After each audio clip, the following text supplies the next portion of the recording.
ng biglaan. No, tas kinailangan nga po sinalinan pa po kahapon ng dugo si baby pala. Tas humanap po kami dito ng dugo. Sinabi po nila yan, syempre ang bigat na po sa loob nun. Kasi nga po, baby pa po yun eh. Bakit? Ano ba sabi ng doktor sa baby mo? Anong sabi sa'yo? Kasi nung una po, sabi nila butas lang sa puso. Tapos nung sabi po nila, pag pag ganun yung magtuloy-tuloy po yung sa baga niya, sana hindi naman po. Mas unang bibigay daw po ang puso. Kaya ang hirap po.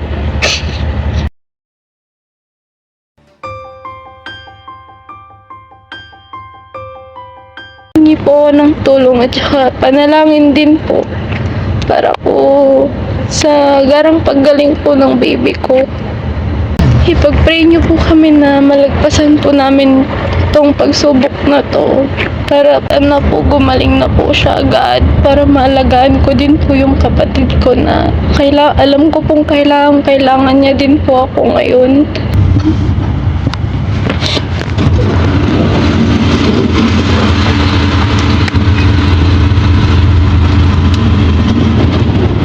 Okay ka lang? Ha? Okay ka lang? Okay. So, galing kami doon sa inyo kanina umaga. First mission kasi namin yung kapatid mo, si Dangdang. Bumalik kami doon para i-check kung napapaliguan ba siya or tama ba yung pagpapainom. So, nakita namin okay naman yung pagpapainom, napapakain naman. Ang naging problema lang namin is hindi siya napaliguan. Yes po. Kasi po nung bago po kami umuwi sana nun, paliliguan ko po siya. 27 po ng umaga nun. Papa-check up ko lang po sana yung baby ko nun, sir. Nung pagka-check up po, pag uwi po sana namin, saka ko siya palaliguan, sasabayan ko po sana siya. Kaso nga po, yun na po yung naano sa baby ko na may parang iba daw po yung hinga niya. Tapos, Okay. So, yon mga kababayan, mga kabarangay, magandang hapon, magandang umaga po sa inyong lahat. Sa mga bago pa lang sa aming channel, siya po si Laika. Siya po yung kapatid ni Charmaine. So, kaya kami nandito dahil napag-alaman namin na tumakbo sila rito, emergency, para sa kanyang baby. Ilang buwan pa yung baby mo? 3 months. Sa anak niya po na 3 buwan pa lamang. So, bago kami pumunta sa bahay nila mga kababayan, masaya po ako dahil mula nung dumating ako galing sa ospital ang kanyang kapatid, masaya ako at kampante na ako na nandyan si Ate Laika na alam kong siya yung matatag na makakapag-alaga kay Charmaine. Ang problema nga po mga kababayan, dumating ako sa bahay nila, ito yung nalaman naming balita. Kaya pumunta kami rito para malaman din yung sitwasyon, kalagayan ng anak ni Ate Laika. At gusto rin namin malaman kung ano yung update or kung hanggang kailan sila dito. Kaya nga lang po medyo yun, sa hirap ng buhay mga kababayan. Kaya ito, pinuntahan namin dito para makausap siya. So, Laika, sa tingin mo mga gaano kayo katagal dito? Kumusta naman ang baby mo? Pwede ba namin malaman yung sitwasyon ninyo dito? Sitwasyon ng anak mo? Yung ano po kasi, nung pagkapunta po namin dito, in-x-ray po siya. Tapos po nung in-x-ray, yung x-ray niya po, 3 days pa po bago malaman. Inantay din po namin yung doktora niya sa puso. Kasi dito lang po siya naka-assign or sa Sacred. Wala po kaming kaya masyado para pumunta po sa Sacred Heart. Kaya dito po namin siya pinunta. Tapos nung sabi naman po nila, Monday lang yung schedule ni Dr. Vascos dito. Tapos nung naantay pa din po namin ngayon sakali pong makapunta po siya dito ngayon para ma-check up si Dalia. Tapos yung baga niya po, meron po na-picturean po namin yung x-ray niya sa baga. May sabi po nung doktor na kumausap sa amin, yung ribs daw po niya, may dapat yung pagitan po ng mga ribs niya is black lang, kaso may mga parang plema po na nakabalot sa niya, tapos yung puso niya daw po malaki para sa kanya. Tapos nung sinabi po nun, nung sinabi po nila yan, syempre ang bigat na po sa loob nun. Kasi nga po, baby pa po yun eh. Bakit? Ano ba sabi ng doktor sa baby mo? Anong sabi sa'yo? Kasi nung una po, sabi nila butas lang sa puso. Tapos nung sabi po nila, pag daw pag ganun yung magtuloy-tuloy po yung sa baga niya, sana hindi naman po. Mas unang bibigay daw po ang puso. Kaya ang hirap po. Tapos, wala akong magawa. Panalangin lang po ng panalangin yung ginagawa namin. So, kailangan man, sabi ng doktor sa'yo, kailangan manalangin tayo. Yes po. Pero nalapatan naman na ng lunas yung Yes baby. po. Mas okay naman na po siya kaysa nung tinakbo po namin siya. Mas okay siya ngayon bago niyo siya itakbo. Mabuti na itakbo ninyo. Ano na po kami agad ng ambulance nung araw po din na yun. Ang saya-saya ko pa po nun kasi nga kakarating lang din ni ate nun. Tapos kinaumagaan, ganun po agad yung ano sa amin. Bungad sa amin. Yung araw na dumating kami and then kinaumagahan siya yung tinakbo niyo sa ospital yung baby mo. Yes po. Tapos hindi pa po kami tapos sa kay ate. May ganto na naman.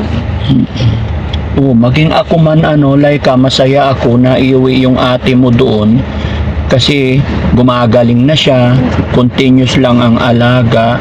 Kaya lang so sad naman na ganito na naman nabalitaan namin sa inyo. Kaya minabuting anahin pumunta rito para makumusta kayo. Sinong kasama mo nagbabantay dyan? Yung asawa ko po. Very good. Wala siyang trabaho. Sa 4 pa po, sa pagkatapos po, etong Semana Santa pa po sana yung uwi niya. Kaso nga po, ganun yung nangyari. Hindi, ang kasama ko lang po sanang magtatakbo dito yung parents niya. At wala nga pong magbabantay kay ate kung si Papa po ang sasama sa akin. Hindi din po nila madesisyonan. Kailangan daw po kasama din siya.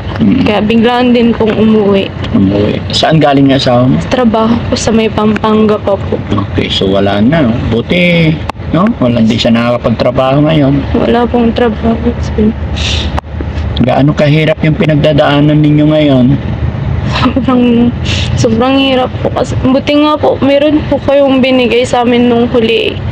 Yun po yung ginagamit po namin panggastos ngayon. Yung binigay kong 5,000 nung nagpunta ako doon sa inyo. Yun po yung ginagamit po namin. Sabi ko pa naman, pumunta ako doon, nagdala ako ng grocery, bigas, kasi nabanggit mo, wala na kayong bigas, kunti na lang, para hindi nyo na lang gastusin. Nagdala kami ng mga grocery, bigas pa nandoon. Niwan namin sa tatay nyo, para sa inyo na rin sana. So sa tingin mo, mga hanggang kailan kayo rito? Hindi po, wala pa pong sinasabi yung doctors.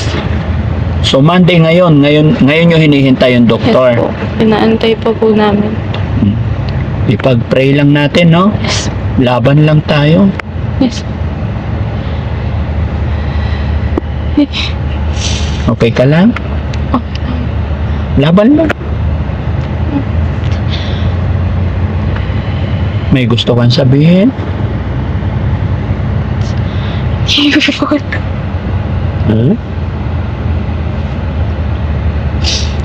Ang bigat lang po kasi kanina po kaya kakaturok lang ulit sa kanya, tas yung pagtusok sa kanya, grabe yung iyak niya bawal po sa kanya, lalo namumutla na po yung mukha niya kakaiyak. Tapos ilang beses lang po siyang natusukan, ganun po, bawal po sa kanya nga ang umiyak, iiyak po siya ng iyak. Kaya ang bigat po bilang nanay, na parang nanginginig din po yung laman ko pag umiiyak siya.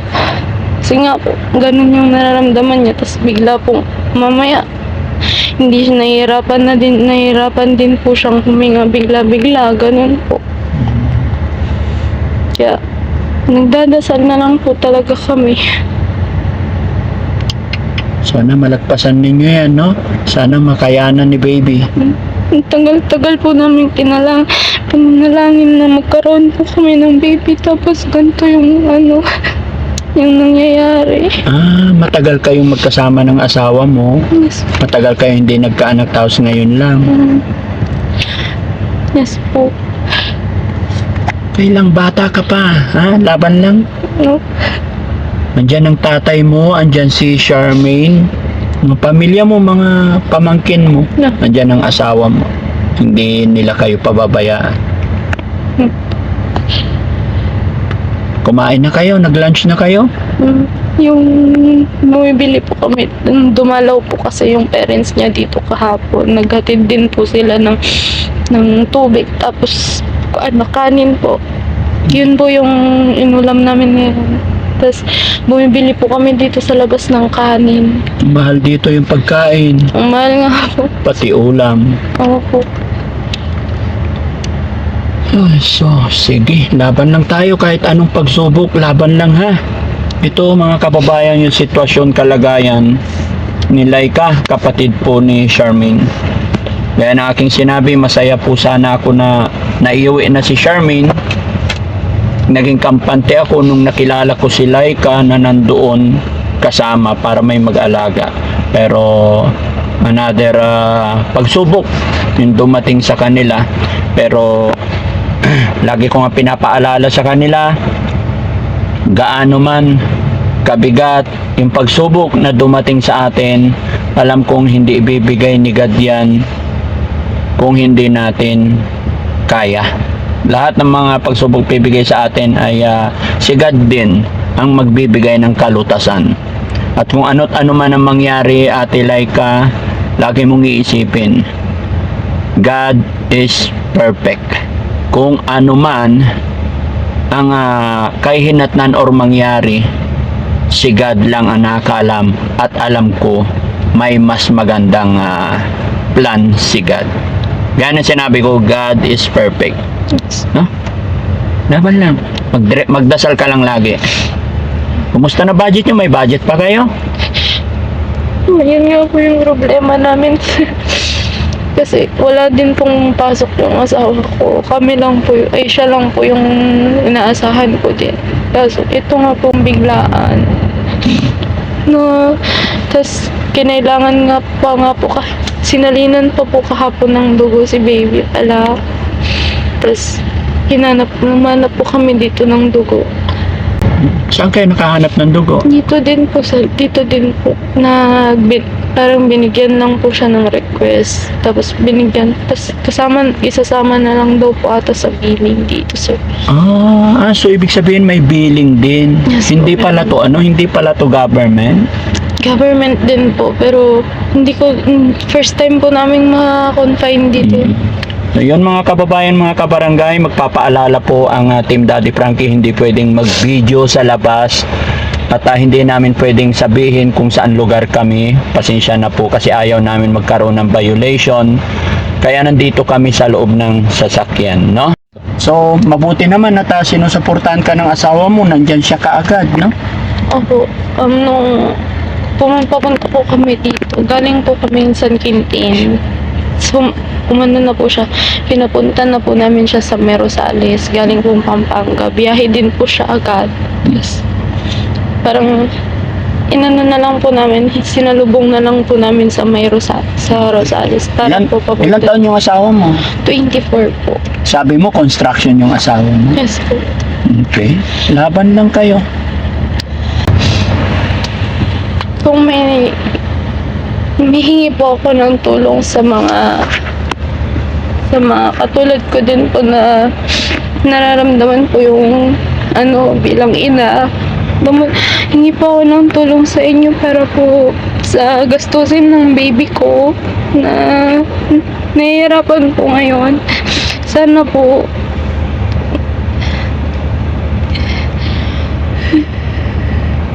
sorry pang bigat lang po kasi sa loob.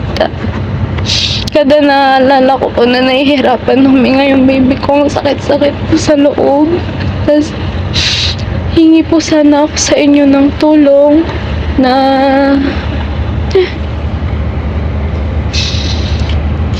hingi po ako ng tulong at saka panalangin din po para po sa garang paggaling po ng baby ko.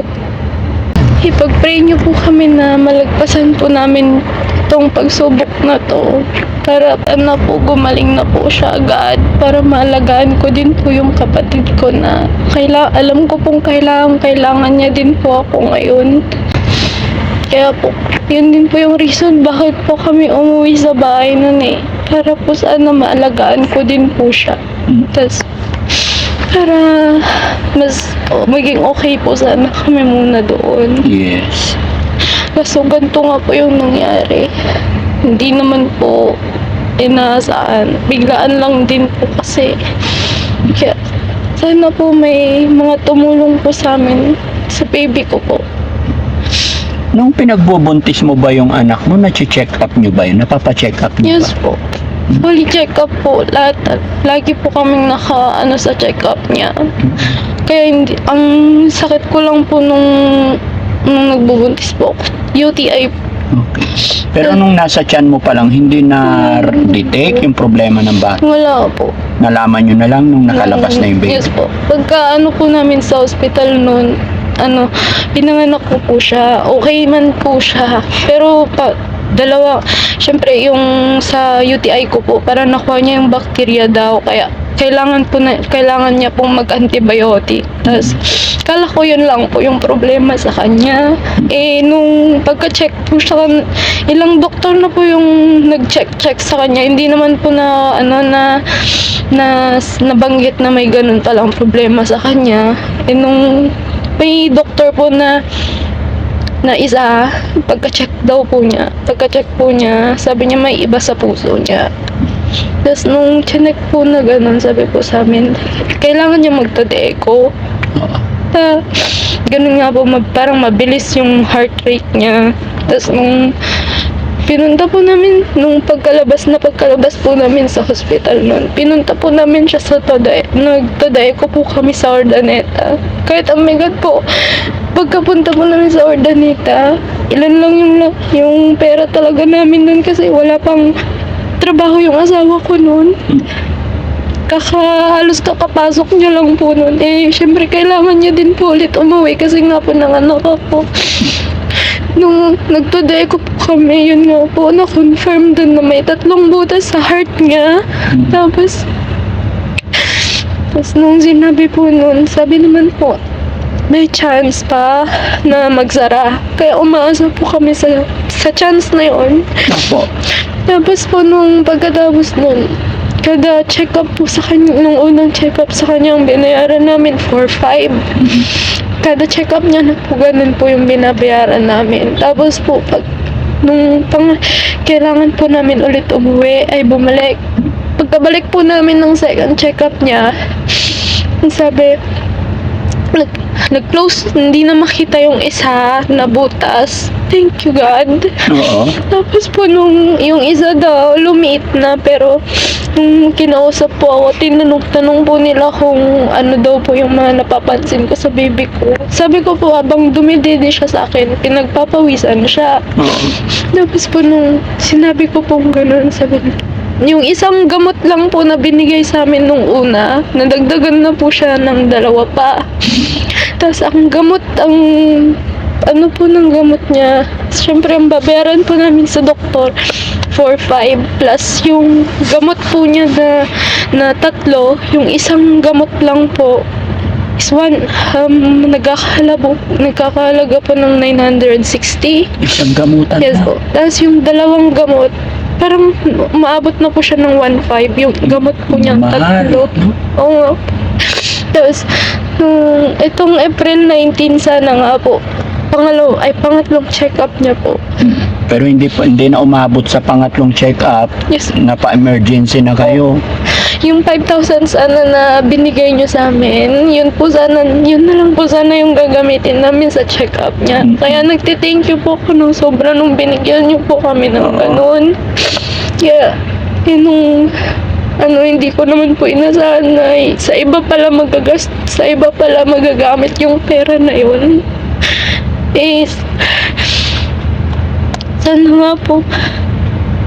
nga po gumaling na yung baby ko. Okay. Pati ako naiiyak sa'yo eh. Laban lang tayo. Kaya mo yan. Kaya nyo yan. No? paano bang gagawin natin? Sige, mga kababayan, mga kabarangay. Bigyan na lang natin ng sana makayanan ng baby. Ano bang pakiramdam mo ngayon? Sinasabi ng doktor sa inyo? Ang bigat po. Mabigat. Yes. Lalo na po pag umiiyak siya na naririnig mo yung iyak niya, bawat tusok sa kanya. Kada kuha ng dugo, iyak siya ng iyak. Na para yung mukha niya namumutla. Tapos, pag bubuhatin, hindi naman po pwede na kunin mo agad yung baby pag umiyak. Kaya yung asawa ko po yung pinapaano ko pag ganyan na yung sitwasyon. Baka makolaps din po ako doon na habang tinitignan. Pakatatag ka lang ha. Tibayan mo lang. Ha? Hindi po pwedeng may sakit na yung anak mo, pati ikaw, panghinaan ng loob. Kailangan ka ng anak mo, kailangan ng anak mo yung magulang, which is ikaw yon. Kailangan ng anak mo matibay na nanay, matibay na tatay. Alam ko nandyan din yung asawa mo, hindi niya kayo pababayaan, no? Alam ko yung hirap na pinagdadaanan mo ngayon, pero wala akong magagawa kundi samahan kitang ipag-pray.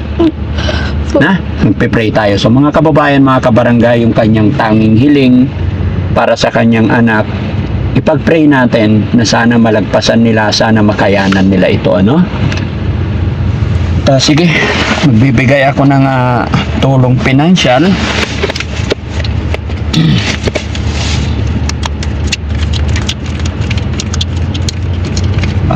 Para makatulong sa inyo, para kumain din kayo, huwag nyo masyadong tipirin sarili nyo para hindi kayo magkasakit, no? Mag-usap kayong dalawa mag-asawa at alam ko yung biyanan mo, mga hipag mo is hindi nila kayo pababayaan. Alam ko hindi ka pababayaan din ng asawa mo. Sa tatay mo, alam ko wala rin silang maitutulong sa ngayon kasi may binapantayan na kapatid mo, kaya ako na lang muna tutulong sa'yo, ha? Thank you. Tanggapin mo to. 1, 2, 3, 4, 5, 6, 7, 8, 9, 10,000. Sir, thank you po talaga sa tulong niyo sa amin. Wala po kaming may babayad sa mga tinutulong niyo sa amin. Sa kapatid ko pa lang po. Sobrang thank you na po kasi sobrang saya po namin na ganun na po yung sitwasyon ni ate ngayon na medyo okay na po siya. Tapos tuloy-tuloy po yung tulong na binibigay niyo sa kanya. Hindi niyo po siya napapabayaan. Tapos eto na naman po kami ngayon na nahihingi na naman po kami sa inyo ng tulong para sa baby ko naman po. Hindi pa po kayo tapos sa kapatid ko, pero ito, patuloy pa din po yung pagtulong niyo sa amin. Maraming salamat po. Huwag kang mag-alala. Gaya ng sinabi mo na hindi mo alam kung paano mo maibabalik yung mga tulong na yan. Tandaan nyo mga kababayan, ano man ang ibinibigay ni Daddy Frankie, ano man po ang inaabot namin tulong, yan po ay kusa galing sa puso namin. Wala po kaming hinihintay or hinihinging kapalit. Masasabi ko lang, maging matatag ka lang, maging mabuting tao ka lang, sumunod ka lang sa batas ng Panginoon. Palagay ko nakaganti ka na sa mga taong may mabubuting kalooban para sa iyo. Na? Salamat. Laban ka lang, sige, ingatan mo yung pera, itago mo, mag-ingat kayo. Salamat po. So yun mga kababayan, mga kabarangay, gaya ng aking sinabi sa kanyang tatay, napapasyalan ko sila rito para malaman din natin yung sitwasyon. At pansamantala hanggang dito kami magpapaalam, nawa po ay malabanan ni Ate Laika yung kanyang pagsubok na pinagdadaanan. Maraming salamat po sa inyong lahat, magandang gabi po and God bless po. Sige na, para mabantayan mo yung anak mo. Thank you so much po, sir. Walang anuman, ha? Pakatatag ka, ibulsa mo yung pera mo. Thank you so much po talaga. Nandiyan sa'yo ang tunay